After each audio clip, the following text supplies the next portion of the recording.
It's time for I Don't Trust People. Okay, so our first one comes from Words Like Rad, and he says, "Hey, Premium Pete, I don't trust people who don't eat leftovers."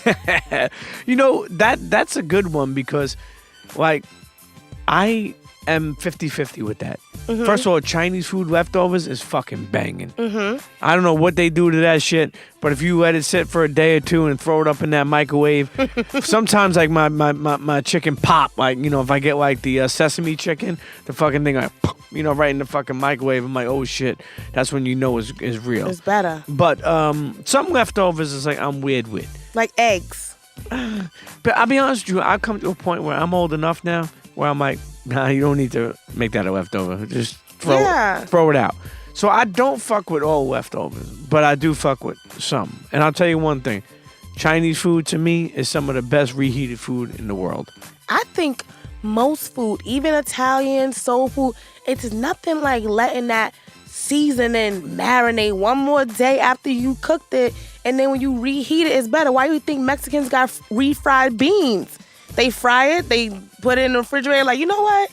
Let's try it again. No, they say they probably put a little bit more emphasis on it, Get primo monito, refry that bean again. Right. Yeah. And then now that's what it is. But I'm with you, like, I don't like breakfast food reheated. Like, you can't reheat bacon, you can't retry some eggs. Like, the grits is done once you let them get cold. But anything other than that, all bets is off. Maybe even a sandwich. I don't know. The bread might get hard. But a real actual meal, I'm here for it the next day. But I was raised in a black household, and you don't waste no food. Let me tell you something. My mother, especially that's the same shit in an Italian household. My mother, like, she stockpiles fucking leftovers. Put it this way, she ain't throwing that out. She gonna give it to somebody. Right. The postman, somebody. We got a couple people in our family that come by and pick up leftovers. Right. And my mother feels so happy. I'm like, Ma, throw this shit out. And she's like, no, God forbid.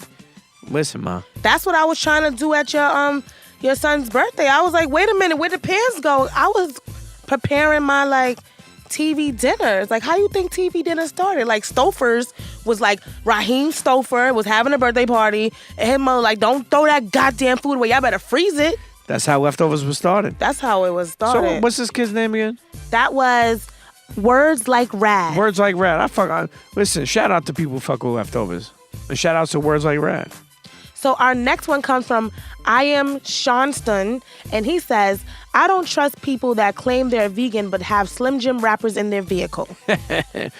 Well, I mean, I don't know about what Slim Jim rap is. I don't really fuck with Slim Jim. Shout out to Macho Man Randy Savage. You gotta put a lighter to it. For gotta what? crack that crackle going. Mm-hmm. Let me tell you something. When we were making our own food, when I was in the joint, a Slim Jim was an extra additive in it. See? Like, we used to make a rice bowl. So you put the rice, but we used to use the rice in the 180 pot. It was a 180 water, like it was boiling. But we used to get the rice in the bag. So you put the water in there, let it sit for a little bit, and take your rice, put it in a pot. We used to have, like, not a pot, like more of a bucket. Right. And we used to put like a plastic bag around it because, the bucket ain't ours. We don't know where it is. So we put the plastic bag, put the rice in there. We used to take cheeses and crumble them up to make cheese. That's amazing. And then we used to take cut up pieces of Slim Jim beef jerky and put it in, as an extra.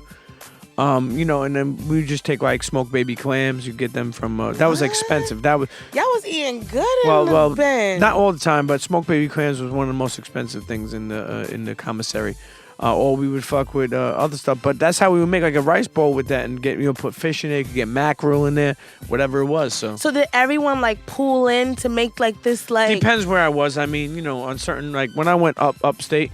It was like that. You had a spoon, okay, you get in the dish. You had everybody had some shit. So like a potluck. Yeah, most definitely. Yeah. Well, our next one is, of course, a Pete tweet.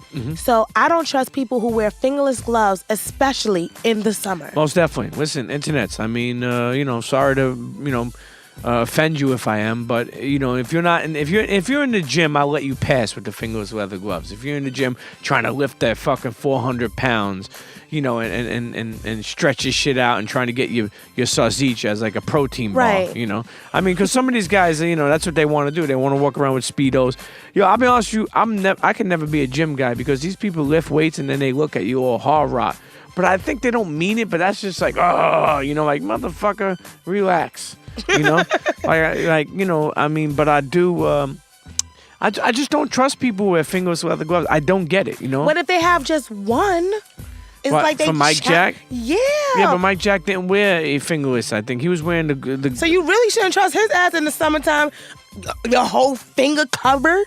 Yeah, but he had the glitter, the gold, the silver joint. But you gotta cut the fingers off because you want to smoke your blunt.